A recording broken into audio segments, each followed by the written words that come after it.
time,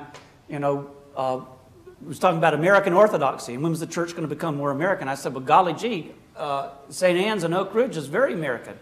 He said, what do you mean? I said, we laugh. I tell jokes. You don't do that in Moscow. I'll bet I'm telling you, you don't smile. And it's not done. He's not done. Anyway, he's outraged. But, we're American. And even as Father says, people come in and they want to argue about things. Well, or if you got 2 or 3 Americans, you got 4 opinions, and they're going to do like that. And God help us. Most of us know for a fact that the Greeks in America brought Greece with them, and they act like it.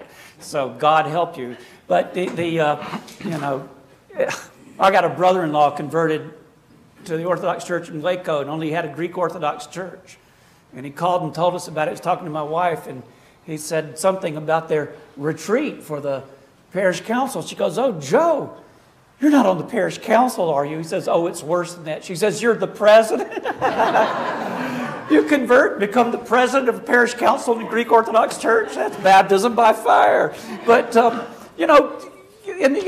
we do have to tolerate a lot of things. But we are American. First off, we can't help Americanizing. I mean, my congregation is made up of a bunch of Americans. We just bring it with us. And, we're learning. When we first converted, I didn't know many choices that we did have, So I joked about it. One of the problems about being with cookbook orthodoxy is you don't know what you can leave out of the recipe. So we had the longest possible services because I didn't know where to cut. We don't do them anymore. I remember one year, at Holy Week, we're almost all lying on the floor going, for God's sakes, Father, cut something, just so long.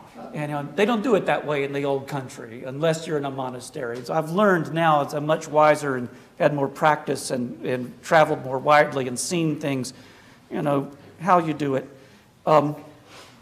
Orthodoxy in America is very, very American. Some places it feels very ethnic, but it's still ethnic American with a hyphen. And so many of these things just are going to happen because we live it, And there's an old saying that no monastery is founded until its founders are buried.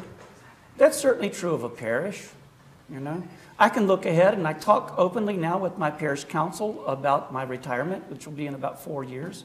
I don't plan to leave them, but I plan to let them hire someone young, please, who has the energy to keep up with them. I'll travel and talk more and visit with my grandchildren, and I'll still serve as a priest and be around to help. But also it means they're looking, I started at parish in, 98.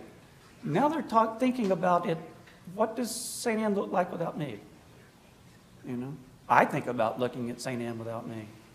And I have to meditate on what's the world going to look like without me, and what am I doing for my kids and grandkids? So there's no easy formula, but live it. One more.